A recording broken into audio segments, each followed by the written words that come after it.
Let's start with Heisman. I look at the odds, and I'm surprised that Cade Klubnik is as far down as he is compared to like Arch Manning, who we haven't seen that much of. We're seeing Klubnik now for the third year, start at Clemson, and they are loaded this year with their team. They're on a redemption tour, and I think Klubnik is the guy that we're not talking enough about. I think Clemson's going to be very good, if not great, and it's going to be because of the Heisman Trophy winner for the Tigers. And I would love to disagree with you here, Hutton, and I'll get into mine here soon. But, okay, here we go. Cade Klubnik also. Okay. And here's why, okay? Their schedule sucks. I mean, it sucks. And this guy's got great receivers, great offensive line, everything, right? And look who they're playing. LSU, if he has a big game in game one with America watching, it's going to be good for him. Troy at Georgia Tech, Syracuse, North Carolina, Boston College, SMU, Duke, Florida State. They're going to avoid Miami, and he's got an end-of-season showcase against South Carolina on the road, if South Carolina is as good as everyone expects. I'm with you. I think Cade Klubnik is good money at plus 800 is what I saw for the Heisman. Yeah. I love it. Yeah, and that's Dylan probably got much better odds on that. Well, Dylan went to the Cayman Islands to get his odds, so he got plus it. Like $12.50. He got the hand pay. Right. Got the hand pay. Take this bracket to the bank. I've got the Heisman Trophy winner. This is my college football playoff prediction for 2025. Navy, the midshipmen. They bring a lot of players back off a good team last year, including their quarterback. I think they're getting the college football playoff. At number 11, Michigan. Michigan is my surprise team, making it in on the big debate at the end of the season. I see Underwood getting better and better week in and week out. Michigan's defense is going to show up. I don't think that they're as poor as what we saw last year, and I think they're top to bottom, pretty solid. They're getting into my 12. I wonder how hard it hurt Tyler Castle to type in Michigan in the playoff this year. I know, yeah. A lot. He's like, man, this team just owns our team, and now they're in the playoff too. I mean, full ownership of Michigan over Ohio State continues. So pissed off that they may the national championship didn't even erase the fact that Michigan still owns Ohio State. Keep another broadcaster out of the stadium. Right. Ryan Day's still in the hot seat, according to Tyler, after that loss to Ohio State. Or Texas A&M is making my college football playoff this year. I think they're well coached. I think they're a sound football team, and I just trust that the defensive-minded coach is going to figure it out at A&M. Chad, Georgia. Probably lower than what many would have.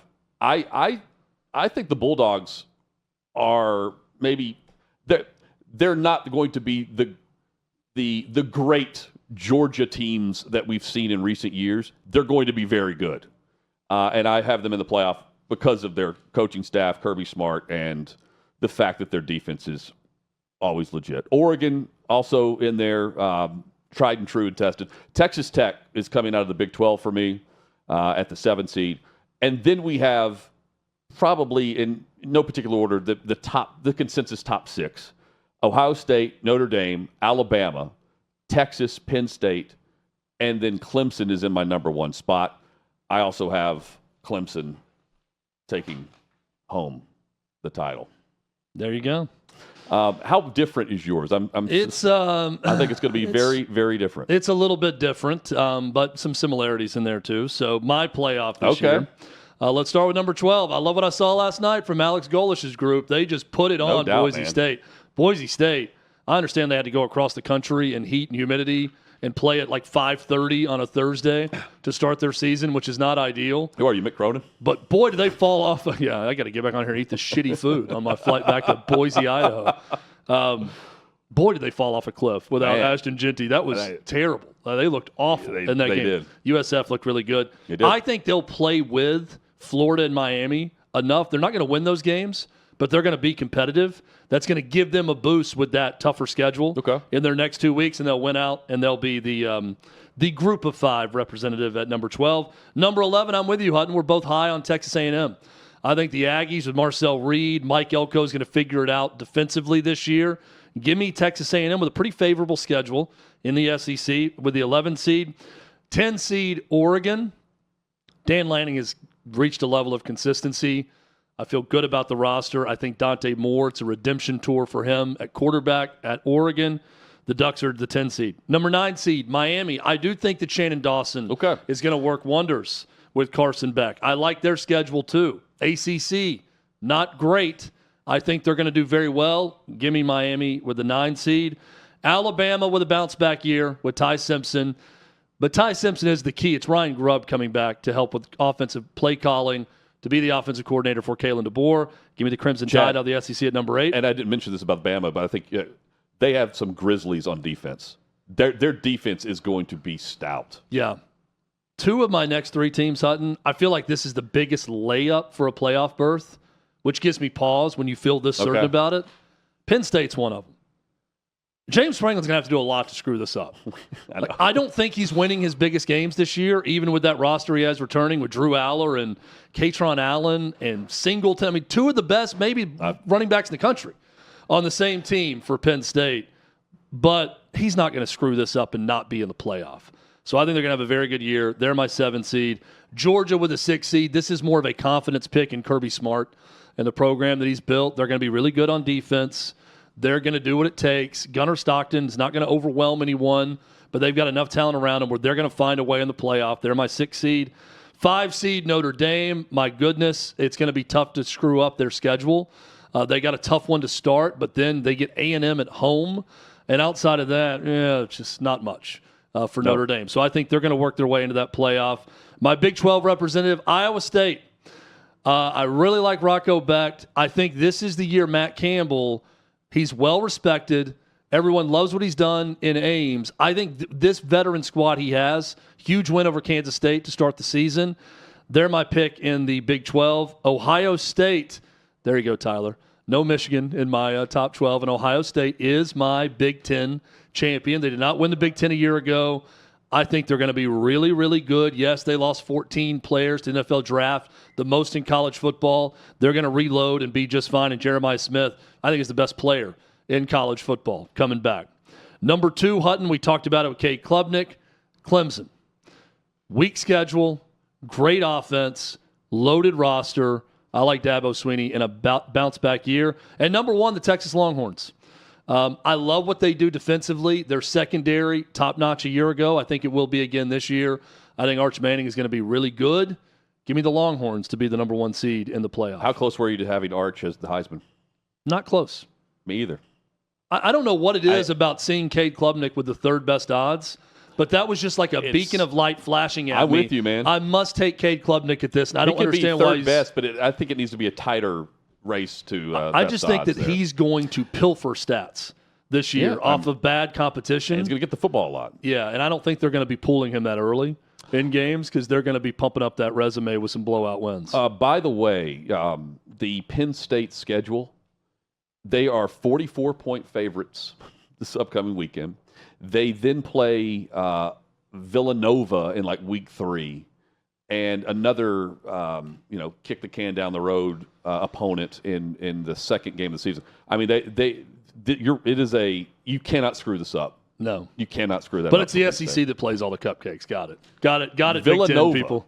Villanova. Got it. Yeah, those 9 conference games really means a lot. When you have that many teams in your conference, too, you can get some really different schedules. And that's what some of these teams show. Like, you get some that are on the Nebraska's a good example of, to me, a very weak schedule this year. Well, I've got Penn State in my semis. Clemson winning it all. Texas, I'm with you on that. Texas, very high on Texas. And Notre Dame, they show up in the pressure pack moments last year. That lives with me with Marcus Freeman. So, new quarterback, all that. By the time we get to the playoff, I think the matchups will match up well for them. And we got a good amount of similarities here. What's your Final Four? On this one, my Final Four is a lot of the same. Texas beating Notre Dame. I think they're going to show up again under Marcus Freeman. And then I got Oregon as my surprise. Didn't have really many big surprises a year ago in the playoff, but 10 seed Oregon, I guess except for Ohio State, but everyone knew how talented they were just by seed. 10 seed Oregon, they're going to win. They're going to get in the situation against Clemson. Got them in an upset over the Tigers. No upset in the national championship game.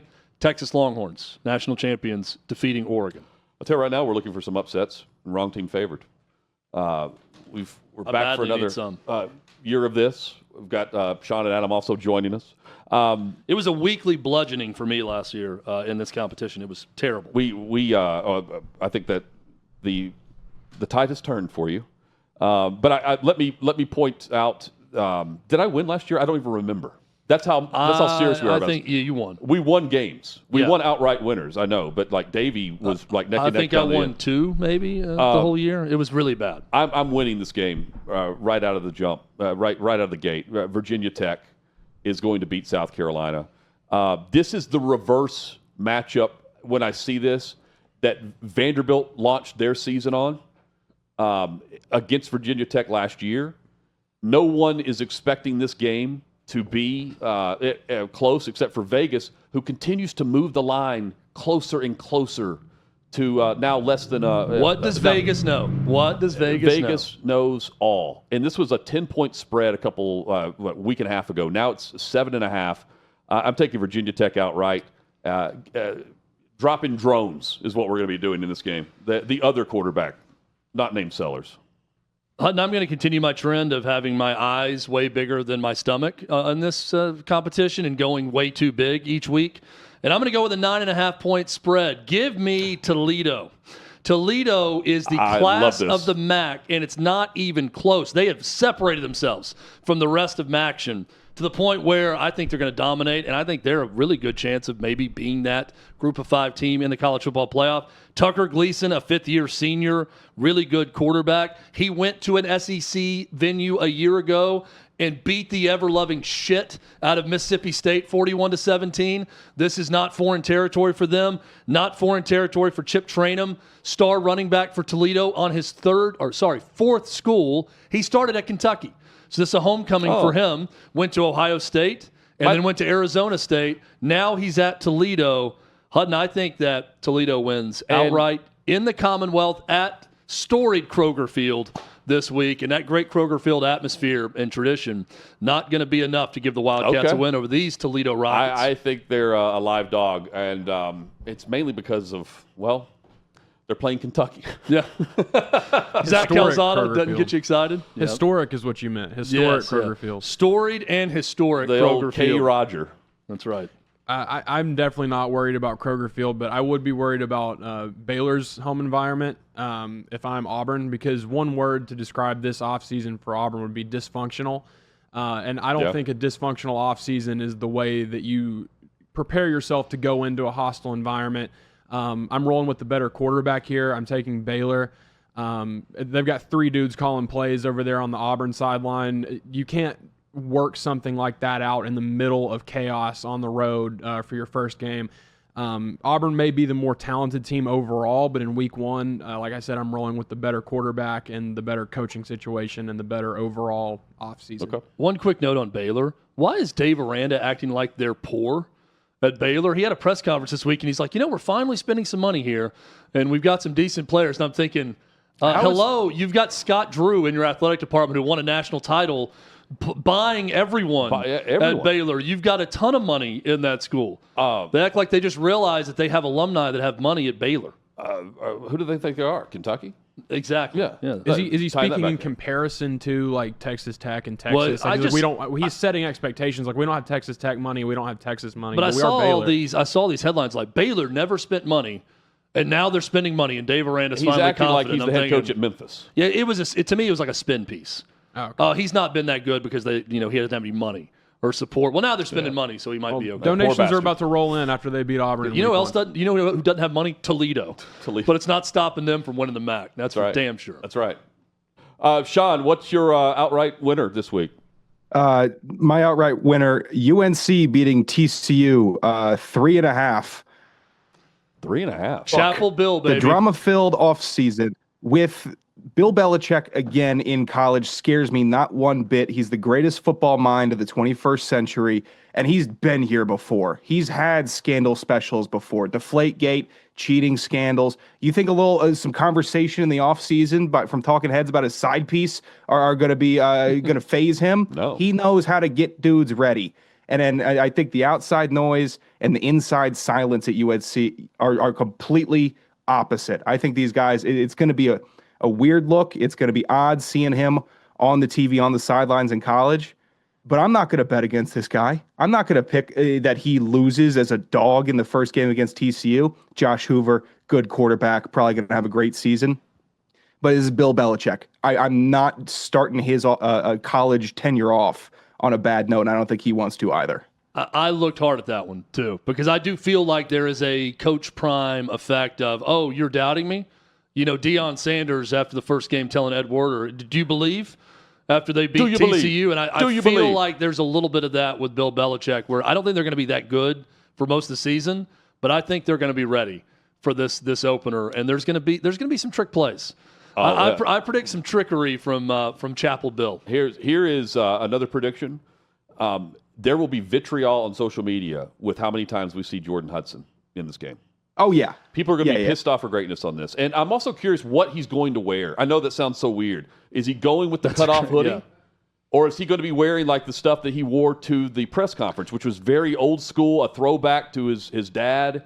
Like, is this a totally different Bill? Yeah. Or is this like same coach who's just banging a hot chick? Where is she going to be? I'm almost wherever as she wants to interested be. in that. Yeah, so You know probably what I mean? right next to him, holding his. All of a sudden, she's back. They're filming for Hulu, so you know she's going to be. She's going to be visible. holding his headset cord Is it going the to be entire time behind him. sideline or box or like a Taylor Swift in the box, or she's legitimately on the side? I cannot fathom that he would be I like. think she'll be at this upstairs point, somewhere. it's like, no, this is mine. Like, this is the game. I This don't is know. mine. You're not going to be on the sideline. Like, we're cool with Hulu and the interviews. But like, this is mine. This is She'll my be baby. mic'd up This is football. in a box It's time somewhere. for you to go sit in the box. She's going to be in a box. Do they have boxes at North Carolina Stadium? I don't even know. But whatever they have at North Carolina's football stadium, I don't know. She'll be there in one of those luxury suites. The clubs, yeah. Texas or Ohio State? I'm taking the Longhorns. They're underdogs. Like, that's hard to believe. Yeah, I mean, I got Texas my number one seed, so I think Texas wins, but nothing will surprise me. I can't wait for this game. Nothing will surprise me. Guys, Texas?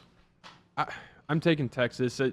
It's hard to not take Ohio State at home, but I think Texas is going to pull it out. All right. Texas, All right. it'll be a shocking. 'em. I think that the depth at Ohio State offensive line is going to get picked apart by this Texas defensive line. 4 for 4, kiss of death.